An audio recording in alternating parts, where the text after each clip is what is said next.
The definition of tourism, in my mind, is somewhat limited. In my mind, a tourist is somebody who spends discretionary spend. So therefore, we can be domestic tourists, international tourists. We're effectively getting a tour away from our day-to-day humdrum life that it may be. So therefore, we're looking for hundreds of novel experiences, doing something different or doing something the same to remind us of what we used to do many, many years ago. So it's discretionary spend that is what tourism is about.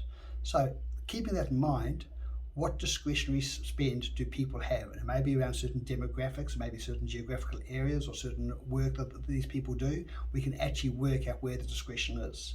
Now, I don't live too far from a fast food outlet, and I saw after lockdown the queues of 1.5 kilometres long. So those people had some discretionary spend for their favourite takeaway food. So that money was going to that rather than something else. How do we capture discretionary spend? We need to know where it is, but we also need to have an offering that meets those people's needs at the appropriate time.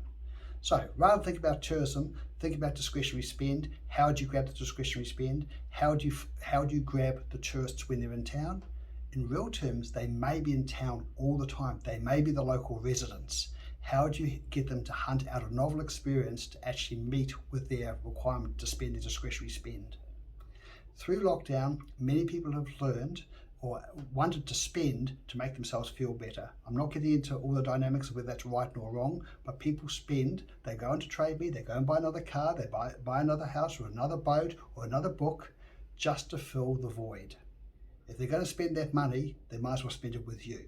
Are you connecting in with discretionary spend?